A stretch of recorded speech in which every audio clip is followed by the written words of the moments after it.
अहोई अष्टमी व्रत कथा। यह त्योहार कार्तिक कृष्ण पक्ष अष्टमी को मनाया जाता है। इस दिन बच्चों की मां पूरे दिन व्रत रखती हैं। इस दिन सायंकाल तारे निकलने के बाद दीवार पर अहोई बनाकर उसकी पूजा करें। व्रत रखने वाली माताएं कहानी सुने। कहानी सुनने के समय एक पट्टे पर एक जल से भरा लोटा रख दे, एक चांदी की अहोई बनवाए और उसमें 2 चांदी के मोती डलवाए। जिस प्रकार हार में पैंडल लगा होता है, उसकी जगह चांदी की अहोई लगवाकर डोरी में चांदी के दाने पोकर के उनको पहने। कोई को रोली चावल दूध भात से पूजा करे। जल के लोटा पर एक सतिया काट कर एक कटोरी में श्री और रुपये का बयाना निकाल कर तथा हाथ में 7 दाने गेहूं को लेकर कहानी सुने। फिर अहोई को गले में पहन ले। जो बयाना निकाला था उसे सासू जी को पाव लगकर देवे।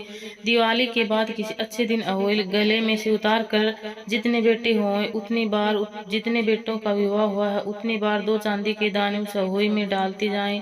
जब अहोई उतारे उसका गुड़ से भोग लगाकर और जल के छिट्टे देकर रख देवे। चंद्रमा को अर्घ देकर भोजन करे। इस दिन ब्राह्मणों को पेठा दान में अवश्य देना चाहिए। और छोटे बच्चों के कल्याण के लिए किया जाता है। अहोई देवी के चित्र के साथ साथ सेही के बच्चे के चित्र भी बनाए और पूजा करे। पुराने समय की बात है। भारतवर्ष के दतिया नामक नगर में चंद्रभान नाम का एक साहूकार रहता था। उसकी पत्नी का नाम चंद्रिका था।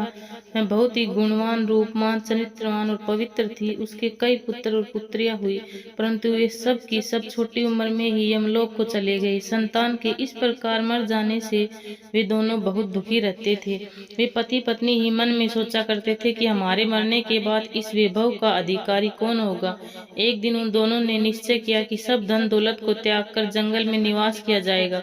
ऐसा निश्चय कर दूसरे दिन ही दोनों सब घर आदि भगवान भरोसे छोड़कर जंगल में चल दिए। चलते चलते जब दोनों थक जाते हैं तब बैठ जाते हैं, फिर चलने लगते हैं। इस प्रकार वे दोनों बद्रिकाश्रम के समीप एक शीतल कुंड के पास पहुंचे। वहां पहुंचकर दोनों मरने का निश्चय करने अन्न जल त्याग कर बैठ गए। इस प्रकार बैठे उन्हें 7 दिन हो गए। 7वें दिन आकाशवाणी हुई कि तुम लोग अपने प्राण मत त्यागो, यह दुख तुम्हें पूर्व जन्म के पापों के कारण मिला है। अतः हे साहूकार, अब तुम अपनी पत्नी से अहोई अष्टमी के दिन, जो कार्तिक कृष्ण पक्ष को आती है, व्रत रखवाना। इस व्रत के प्रभाव से अहोई की देवी प्रसन्न होगी और तुम्हारे पास आएगी। उस देवी से अपने पुत्रों की दीर्घायु मांगना। व्रत के दिन रात्रि को राधा कुंड में स्नान करना। कार्तिक पक्ष की अष्टमी आने पर चंद्रिका ने बड़ी श्रद्धा से अहोई देवी का व्रत धारण किया और रात्रि को साहूकार राधा कुंड में स्नान करने गया। साहूकार जब स्नान करके घर लौट रहा था तो रास्ते में अहोई देवी ने उसे दर्शन दिया और बोली, साहूकार, मैं तुमसे बहुत खुश हूँ, तुम मुझसे कुछ भी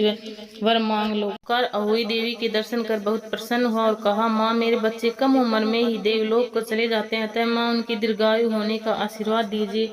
अहोई देवी ने कहा, ऐसा ही होगा। इतना कहकर अहोई देवी अंतर्ध्यान हो गई। कुछ दिन बाद साहूकार के एक पुत्र पैदा हुआ, जो बड़ा होने पर विद्वान, बलशाली, प्रतापी तथा आयुष्मान हुआ। यदि किसी स्त्री के बेटा हुआ हो या बेटे का विवाह हुआ हो तो अहोई व्रत की समाप्ति का उत्सव करे। एक थाली में 7 जगह 4 पूड़ी और थोड़ा थोड़ा सीरा रखे। इसके अलावा एक साड़ी और एक ब्लाउज 1 रुपया के साथ थाली में रखकर जो भी आपकी श्रद्धा अनुसार हो थाली के चारों ओर हाथ फेर कर और अपनी सासू जी की साड़ी और ब्लाउज अपने पास रख के सीरा पूड़ी का बयाना बांट दे। यदि लड़की कहीं अन्य जगह हो तो उसके लिए बयाना वहीं भेज देना चाहिए। इस प्रकार अहोई माता का व्रत हमें अवश्य रखना चाहिए।